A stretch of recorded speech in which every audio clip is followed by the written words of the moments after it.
The leaders of the Apex Igbo Sociocultural Organization, Okpalaezeukwu, have commended President Bola Tinubu for signing into law the Southeast Development Commission. Chukwudi Ogwejiofo Umunanu, at a press briefing in Abuja, said the historic signing of the bill into law after 54 years should be appreciated by everyone who is from the Southeast. He also enjoined the Nigerian youths to shield their sword and give the government more time to fix the country by putting an end to the protests. Igbo man have been suffering. Igbo man have been hungry. Igbo man have been vandalized by virtue of their business, by virtue of being a third-class citizen in Nigeria, where he belongs to. Just within these few months he is in office, we are thanking him, and we are also thanking the leaders of Okpalaezeukwu Youth Wing, who took it upon themselves to go right around the state and mobilize the young people and tell them that there is no reason for protest because today we are not hungry. Well, let's have a chat with Chukwuma Okpalaezeukwu, who is the acting national youth leader of Okpalaezeukwu worldwide. Mazi Chukwuma, thanks very much for coming to join me. You're a youth and you've already assumed the title of a Mazi.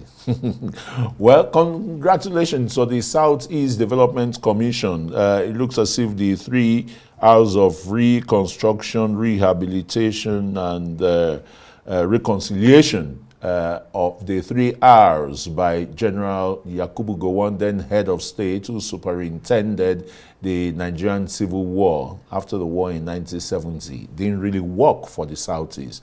Do you think this development commission is the solution to the socio-economic development of the Southeast?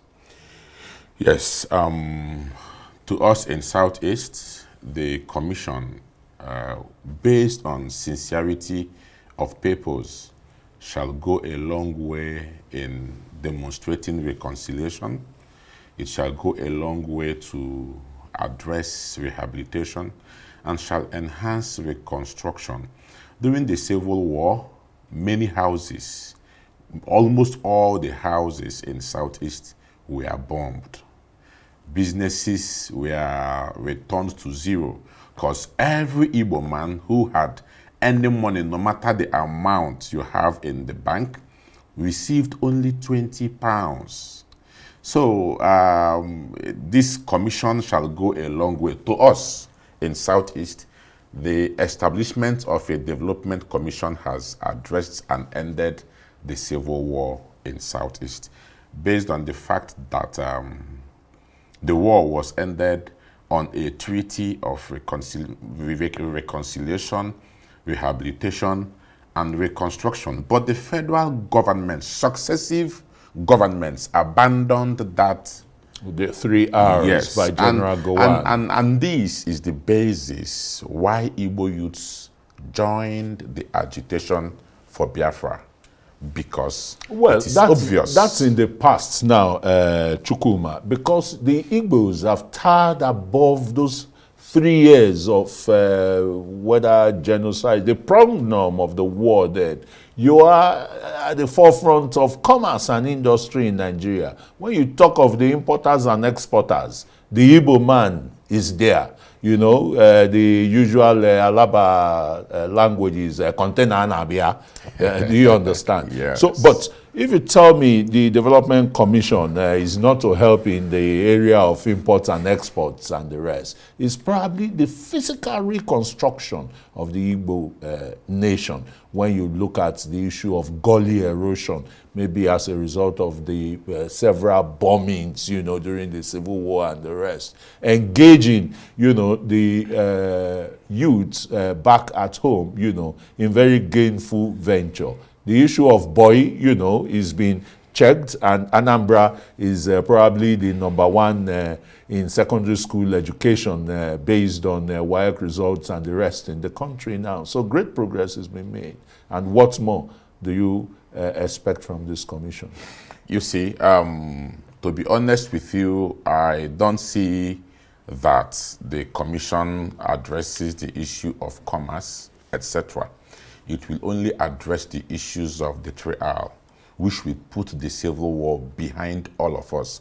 Great. Based on the commerce and the development and the situation we are today in Nigeria, it is because Ndi Igbo chose to be responsive than reactive. The protest in Nigeria today is reacting to the long-term or accumulated or an effect of the accumulated maladministration in Nigeria. Food insecurity was begotten by insecurity. For years now, our farmers don't go to farm. They don't produce food as usual. The hunger today is reflecting that anomalies, that impasse. But I am expecting Nigerians, especially the youths. For these first 4 days, we have reacted. And today, the president addressed all of us. Let us now convert from reaction to response. Let us respond to our challenges and proffer solutions. Look at our teeming youths. Imagine all this energy being converted and be channeled into agriculture, just like what His Excellency Umaru Bago is doing in Niger State. It will turn things around. We shall have more food production and solve the challenge of food insecurity. When we all come to blame the federal government while nobody is giving attention to the state governors or local government chairmen, you see, government has 3 tiers. That is why we commend the federal government and the governors for the local government autonomy. It shall go a long way to address so many issues at the grassroots. So I urge us to emulate from the Igbos, be responsive than reactive. Thank you. And particularly the IPOB issue in the southeast and the rest. I mean, your umbrella body, the Ohanaeze Ndi Igbo, you know, who just lost your president general now, Chief Emmanuel Iwanyanwu, may God bless his soul, you know, he's not been able to tackle the issue of the unknown gunman, the issue of Simon Ekpa, who says is the leader of IPOB and directing sit at home, and there's going to be another sit at home. Why is the Ohanaeze Ndi Igbo youth, why are you quiet over this? Yeah, we are not quiet. Through our leader, late Chief Emmanuel Iwanyanwu of the blessed memory, Ndi Igbo responded effectively to that challenge. Indeed, it is as a result of how that section of the country called Southeast is being treated. This is what encouraged many youths to join the IPOB, Act of Freedom of Association. Yet, I must make this remark that Ndi Igbo, as a nation, we have suffered so much, we have so many injuries as a result and the struggle of Biafra. Then you are now using IPOB to inflict more injuries on the people where businesses have been paralyzed. Is it every Monday or every first Monday of the month? Schools paralyzed and the rest. What is the intrinsic achievement from that sit-at-home order? One man from, Finland is asking you to sit at home, and you sit at home, and you are the national leader of the Ohanaeze youth wing, and you can't rise against it?